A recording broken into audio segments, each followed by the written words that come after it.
Hello everyone, good morning, শুভ সকাল। সবাই কেমন আছো? আশা করি সবাই খুব খুব খুব ভালো আছো। আর তোমাদের আশীর্বাদে, ঈশ্বরের আশীর্বাদে, ভালোবাসায় মোটামুটি আমরা সবাই বেশ ভালোই আছি। তো দেখো, আজকে আবার আরও একটা ব্লগ নিয়ে চলে এসেছি। আশা করি আজকে ব্লগটা তোমাদের ভালো লাগবে। নতুন একটা সকাল, নতুন একটা দিন তোমাদের সঙ্গে আমি ভাগ করে নিতে চলেছি। তো চলো, স্কিপ না করে পুরো ব্লগের সাথে থেকো তোমরা। তো আজকে বারটা ছিল, আজকের দিনটা ছিল জন্মাষ্টমীর দিন। তো সেই দিনের ব্লগ আমি আজকে পোস্ট করছি, কারণ আমি তোমাদেরকে তোমরা হয়তো জানো যে আমার কয়েকদিন বেশ শরীরটা খারাপ ছিল, আসলে জ্বর ছিল। তো সেই জন্য আমি কয়েকদিন ব্লগ পোস্ট করতে পারিনি। তো সেই যে ব্লগগুলো আমি বানিয়েছিলাম, তো সেগুলো আর কী করবো, তো সেগুলোই এখন দিয়ে দিচ্ছি। দু একদিন এরকম একটু প্রবলেম হবে, মানে যেহেতু ব্লগগুলো আমি বানিয়েছিলাম। তো এই ব্লগগুলো দেওয়ার পর থেকে আর খুব একটা সমস্যা হবে না। তো যাই হোক, আমার সকালে দেখো জিনিসপত্র কিছুটা ছিল, সেগুলো গুছিয়ে নিয়েছি। তারপর ড্রেসিং টেবিলটাকেও পরিষ্কার করে নিলাম। আর তারপরে দেখো আমি ঘরটাও মুছে নিচ্ছি। আরও বাদবাকি বেশ কিছুটা কাজ বাকি আছে। এখন শরীরটা বেশ ভালো বলবো না, তবে আগের থেকে ভালো। আসলে জ্বরটা সেরে যাওয়ার পর না আবার এসছে। আসলে রবিবার ছেলের ড্রয়িং পরীক্ষা ছিল, এটা কম্পিটিশান নয়। তো আমার শরীরটা একটু ভালো ছিল, তো সেই জন্য ওকে নিয়ে গেছিলাম। আর সেই দিন বেশ বৃষ্টি হচ্ছিল, তো সব কিছু মিলিয়ে আবার ঠান্ডা লেগে গেছে আর জ্বর এসেছিলো। তো যার জন্য জ্বরটা বেশি দিনই ছিল। তো যাই হোক, মোটামুটি ঘর মোছা কমপ্লিট। তারপরে আমি সুজি করে নিলাম। আর দেখো গ্যাসটার কি অবস্থা, যেহেতু কয়েকদিন পরিষ্কার করতে পারিনি। সুজিটা শোনার জন্য বানিয়ে রেখে আমি গ্যাসের চুল্লিগুলো খুলে কলতলে রেখে আসলাম। আর কয়েকটা চুপড়িও নিয়ে গেলাম, যেহেতু আজকে জন্মাষ্টমী, সব কিছু বাড়িতে নিরামিষ হবে। তো মোটামুটি আমি চুপড়ি থেকে শুরু করে সব কিছুই মোটামুটি পরিষ্কার করে নিচ্ছি। তো দেখো গ্যাসটাকে খুব ভালো করে ডলে মোটামুটি একটু সার্ফ দিয়ে পরিষ্কার করে নিচ্ছে। আর তারপরে খুব ভালো করে একটু ধুয়ে নিলেই মোটামুটি হয়ে যাবে। তো দেখো আমার গ্যাসটা ডলে নেওয়া কমপ্লিট।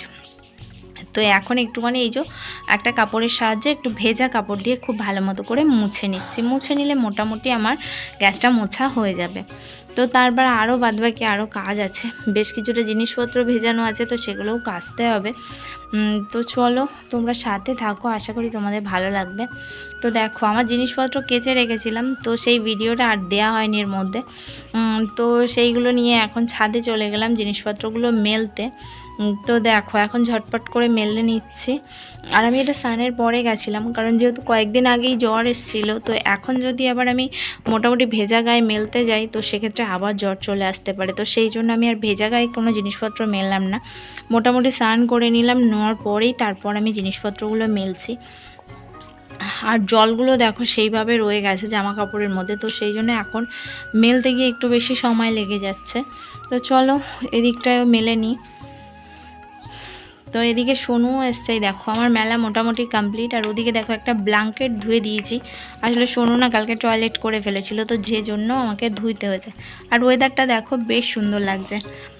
তবে হ্যাঁ, রোদ্দুর যেহেতু উঠছে না খুব বেশি, তো সেক্ষেত্রে একটু প্রবলেমও হচ্ছে।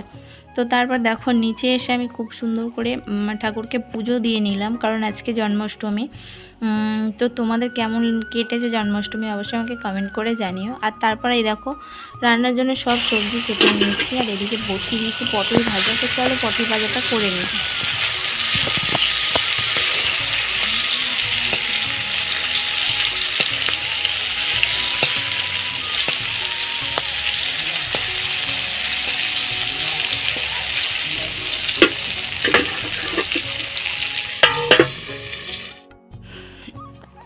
তো দেখো এদিকে সয়াবিন আলুর তরকারি করেছিলাম, আর করেছিলাম পটল ভাজা। যাই হোক, আমি আজকে পুরো ফুল রেসিপি তোমাদের সঙ্গে শেয়ার করতে পারিনি। তো চলো তারপর এই দেখো ভাতও বানানো।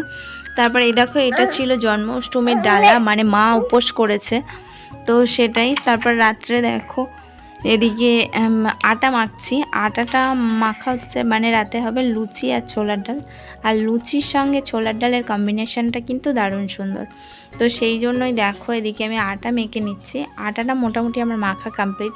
এখন গিয়ে নেচিগুলো কেটে ঝটপট করে কিছুটা বেলে নেব।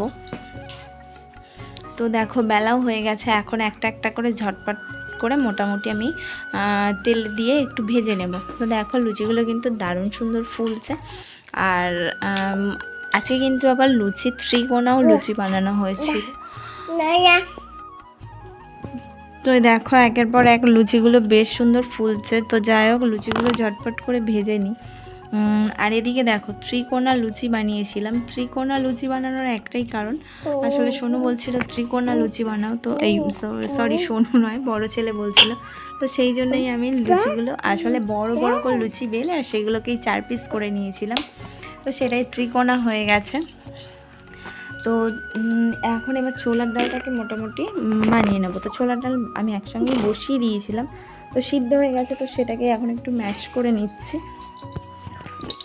তো তোমাদের জন্মাষ্টমী কেমন কেটেছে অবশ্যই কিন্তু আমাকে কমেন্ট করে জানিও। আর আমাদের তো মোটামুটি বেশ ভালোই কেটেছে। তো এই দেখো এদিকে আলু ভেজে নিচ্ছি। আর জন্মাষ্টমীর দিনে কিন্তু তালফুরুলি খেতে হয়। তো যাই হোক আজকে কিন্তু আমাদের বাড়িতে কোনো তালফুরুলি হয়নি। তো আর কি করার। তো দেখো এদিকে আমি ডালটাকে মোটামুটি রেডি করে নিচ্ছি। ডালটা রেডির জন্য 5 ফোড়ন, শুকনো লঙ্কা, একটু তেজপাতা, আদা আর দিয়েছিলাম এলাচ ফোড়ন দিয়ে মোটামুটি ডালটাকে বানিয়ে নিয়েছিলাম। আর ওর মধ্যে দিয়েছিলাম একটু জিরের গুঁড়ো সবশেষে। আজকে হলুদ ছাড়া বানিয়েছিলাম যেহেতু মা জন্মাষ্টমী করেছে। তো চলো আজকে ব্লগটা এই পর্যন্ত। কেমন লাগলো অবশ্যই কমেন্ট করে জানিও।